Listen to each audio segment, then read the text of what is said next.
নিখিল দা সহ বিভিন্ন পর্যায়ের নেতৃবৃন্দ এবং আমার সামনে আমার মা বোনেরা সকলকে শারদীয় পূজার শুভেচ্ছা জানাচ্ছি দেশনেত্রী বেগম খালেদা জিয়া বিএনপির ভারপ্রাপ্ত জনাব তারেক রহমানের পক্ষ থেকে আপনাদেরকে শুভেচ্ছা জানাচ্ছি। আমি আপনাদের এলাকার সন্তান, কারো ছেলে, কারো দাদা, কারো ভাই, কারো বন্ধু, হয়তো অনেকেই চেনেন অনেকেই চেনেন না। আমাদের একটা বিষয় মাথায় রাখতে হবে যে গত 17 বছরে আমরা আপনাদের পাশে ওইভাবে থাকার ইচ্ছা সত্ত্বেও থাকতে পারিনি, কারণ একটা ফ্যাসিস্টের অধীনে বাংলাদেশের মানচিত্র ছিল, যেখানে প্রতিনিয়তই আমরা কারাগারে আসা যাওয়া করতাম। এই আপনাদের মাঝে অনেক ইচ্ছা থাকা সত্ত্বেও আমরা আসতে পারিনি। গত 17 বছরে হিন্দু, বৌদ্ধ, খ্রিস্টান, মুসলমান সকল শ্রেণী পেশার মানুষই নির্যাতিত ছিল। সেই নির্যাতন জুলুমের হাত থেকে আমরা নতুন বাংলাদেশ পেয়েছি।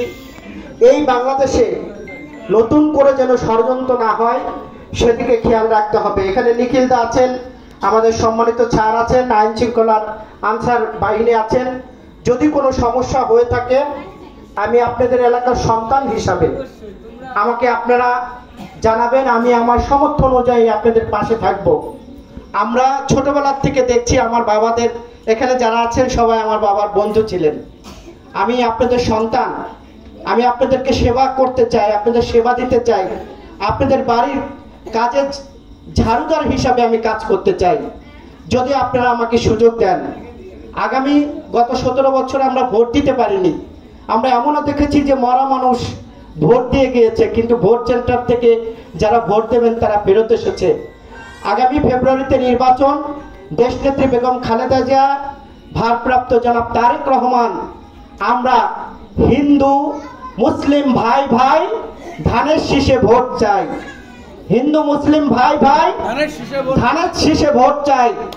এই দেশনেত্রী বেগম খালেদা জিয়া, বিএনপির ভারপ্রাপ্ত চেয়ারম্যান জনাব তারেক রহমানের পক্ষ থেকে আপনাদের কাছে ধানের শীষে ভোট চেয়ে আমি বিদায় নিচ্ছি। আবারও বলছি, আমি এলাকার সন্তান হিসাবে, আমি আপনার ছোট ভাই, সন্তান, যেটাই হোক না কেন, আপনারা আমার কাছে যাবেন, আমি আমার সামর্থ্য অনুযায়ী আপনাদের পাশে থাকার চেষ্টা করব এবং আপনাদের বাড়ির ঝাড়ুদার হিসাবে আমি কাজ করতে চাই। সকলকে ধন্যবাদ জানিয়ে আমি আমার কথা শেষ করছি। দেখা হবে রাজপথে, কথা হবে স্লোগানে, হয় লাশ নেই।